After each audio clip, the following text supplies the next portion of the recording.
అదే RTV app వార్తల్ని క్షణాల్లో చదివే అవకాశం ఉంటుంది. ఒక న్యూస్ పేపర్, ఒక టెలివిజన్ ఛానల్ మీ చేతుల్లో ఎప్పుడూ ఉంటాయి. నా పేరు బాబు, స్కూటర్ మెకానిక్. తక్కువ ధరకు వచ్చినాయని 10 రూపాయలకి కూల్ డ్రింక్స్ తీసుకున్నారు పిల్లలు. అది డేట్ చూడకుండా మేము కానీ తాగేసినాము. ప్లస్ మాకు కూడా కడుపులో మంటలేసి పిల్లలు వాంతింగ్ ప్లస్ బేదులు అవి హాస్పిటల్కి పోయి నేను చూపించుకొచ్చినాను. ఇట్లాంటి వాళ్ళని ఇంకోసారి జరగకుండా అరికట్టాల చూడాలి. డోన్ పట్టణంలో గత 3 రోజుల నుంచి రిలయన్స్ స్మార్ట్ బజార్లో ఇటీవలనే 1 నెల క్రితమే దీన్ని ప్రారంభం చేశారు. రిలయన్స్ అంబానీ ఇది ఒక కార్పొరేట్స్ యజమానటువంటి స్టోర్. ఇది మేము అడుగుతాను, 3 రోజుల నుంచి ఫుడ్ సేఫ్టీ అధికారులు, రెవెన్యూ అధికారులు కూడా దీని మీద పర్యవేక్షణ చేస్తూ ఉన్నారు, పరిశీలన చేశారు. అలాగే ఇక్కడ ఉన్నటువంటి ఏదైతే నిత్యావసర వస్తువులు, అలాగే బ్రెడ్లు, కూరగాయలు, పండ్లు, అలాగే కాస్మోటిక్స్ అన్ని రకాల ప్రజలు తినేటువంటి ఆహారంలో భాగమే. ఇవి పరిశీలన చేశారు. ఎక్స్పైరీ డేట్ అని తేలింది. ఫుడ్ సేఫ్టీ అధికారులు జాయింట్ కలెక్టర్ గారికి ఇన్ఫర్మేషన్ చెప్పినామని చెప్పారు. మంచిదే, కానీ ఇట్లాంటి అత్యవసరమైనటువంటి ప్రజల ప్రాణానికి ఆరోగ్యానికి సంబంధించినటువంటి అత్యవసరమైన దాన్ని ముందు సీజ్ చేయాలి.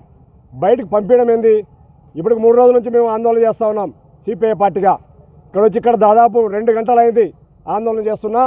ఫుడ్ సేఫ్టీ అధికారి బయట చక్కర్లు కొడుతూ ఉన్నాడు.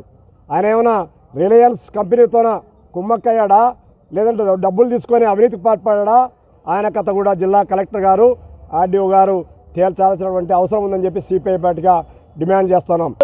డోన్ పట్టణంలో ఉన్నటువంటి రిలయన్స్ స్మార్ట్ బజార్లో ఈ నెల 9వ తేదీన శీతల పానీయాలు అమ్ముతున్నట్లు ఆ డేట్ ఎక్స్పైరీ డేట్ అయిపోతే 10వ తేదీన 20 రూపాయలు, 11వ తేదీన 10 రూపాయలు రేటును కట్టి ఈరోజు 100 రూపాయలు విలువ చేసేది డేట్ ఎక్స్పైరీ అయింది కాబట్టి మేము 20 రూపాయలకి అమ్ముతాం, 10 రూపాయలకైతే అమ్ముతామని చెప్పేసి విచ్చలవిడిగా బోర్డులు పెట్టి అమ్ముతున్నా ఇక్కడ ఉన్నటువంటి సేఫ్టీ అధికారులు, ఫుడ్ సేఫ్టీ అధికారులు ఎటువంటి చర్య తీసుకోలేదు.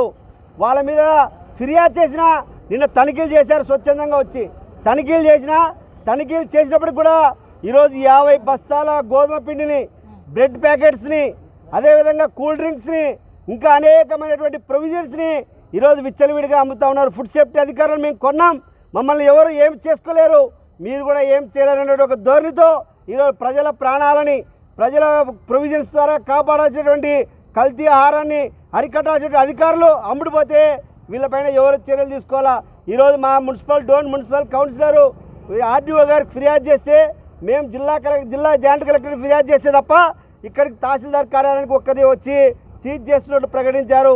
సీజ్ చేయడంతోనే మేము చేతులు కాదు, ఖచ్చితంగా కల్తీ ఆహారాన్ని అమ్మేటువంటి అధికారులు ఎవరు షాప్ యాజమాన్యాల మీద, అవసరమైతే రిలయన్స్ వానికి సంబంధించిన వారి మీద క్రిమినల్ కేసు నమోదు చేసి ఎవరైతే కల్తీ ఆహారం తిన్నారో వాళ్ళకి నష్టపరిహారం కూడా ఇవ్వాలని చెప్పేసి, అదేవిధంగా ఈరోజు ఫుడ్ సేఫ్టీ అధికారులు కేవలం డబ్బులు తీసుకొని మామూలుగా అలవాటు పడి వాళ్ళు మీరు ఏమైనా అమ్ముకోండి, మేము చూస్తూ ఊరుకుంటాం, మీరు ఎటువంటి ప్రజల ప్రాణాలతో ఆడుకోండి అనేటువంటి ఒక దుర్మార్గమైన పరిస్థితుల్లో అధికారులు ఉన్నారు. ఆ అధికారులను సస్పెండ్ చేయాలని ఈరోజు సిపిఐ జిల్లా సమితిగా డిమాండ్ చేస్తా ఉన్నాం. నా పేరు మస్తాన్. నేను డోన్ తహసీల్దార్ వారి ఆఫీస్లో ఆర్ఐగా పనిచేస్తున్నాను. ఈరోజు 13/12/2024 తేదీన రిలయన్స్ స్మార్ట్ నందు సిపిఐ పార్టీ వారు ధర్నా చేయడం జరుగుతుందని ఆర్డీఓ సార్ గారు అని పంపించినారు. ఈ ధర్నా నందు వాళ్ళు లాక్ వేయాల్సింది కోరినారు. అందుకు లాక్ వేసుకొని ఆర్డీఓ సార్గా సబ్మిట్ చేస్తున్నారు. మరిన్ని వీడియోస్ కోసం ఛానల్ ని సబ్స్క్రైబ్ చేయండి. లేటెస్ట్ అప్డేట్స్ కోసం వాట్సాప్ ఛానల్ ని ఫాలో చేయండి. అండ్ లింక్ డిస్క్రిప్షన్ లో ఉంది.